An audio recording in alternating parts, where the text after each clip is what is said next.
पश्चात है। जब ध्यान समाप्त हो जाए तो स्वयं के ऊपर बस गौर करें। स्वयं पर बारीकी से गौर करें, आप कैसा महसूस कर रहे हैं। तो आप देखेंगे कि हमारी दशा विभिन्न प्रकार से प्रकट हो सकती है। इसके लिए डायरी एक अत्यंत उपयोगी उपकरण हो सकती है, क्योंकि यदि आपको अपनी दशा के बारे में लिखना पड़े तो स्वाभाविक है कि आप इसके प्रति सजग रहेंगे। और जब आप सजग रहते हैं तो आपकी जागरूकता और भी बारीकी से लयबद्ध होती जाती है। इससे आपकी संवेदनशीलता बढ़ती है। आरंभ में कई लोग कहते हैं कि उन्हें नहीं मालूम कि क्या लिखें।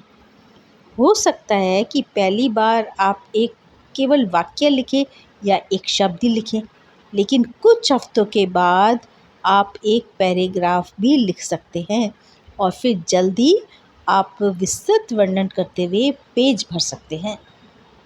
अपनी दशा के प्रति हम जितने सजग होंगे, उतनी ही इसकी गहराई और तीव्रता का अनुभव कर पाएंगे। नई दशा एक बीज के समान होती है। यह बहुत ही छोटे रूप से आरंभ होती है और धीरे धीरे खुलती जाती है।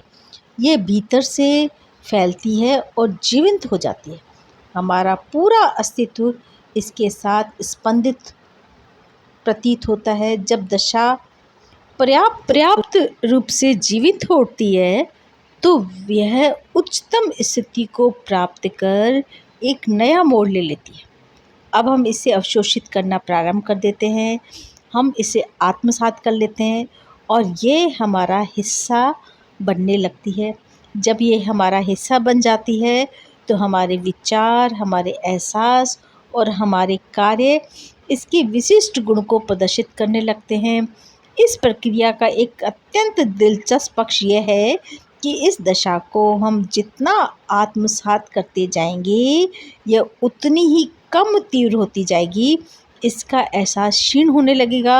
अंततः हम इसे महसूस करना ही बंद कर देंगे।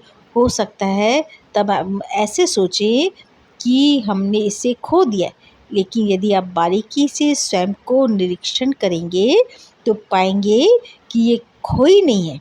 उसे महसूस करने के बजाय आप वह बन रहे हैं। तो इस प्रकार ध्यान के बाद जब हम अपने अनुभव को डायरी में लिखते हैं या आंतरिक दशाओं को डायरी में लिखते हैं तो ये धीरे धीरे पक्की होती जाती है। तो दाजी इसीलिए बताते हैं कि ध्यान के बाद आप आंतरिक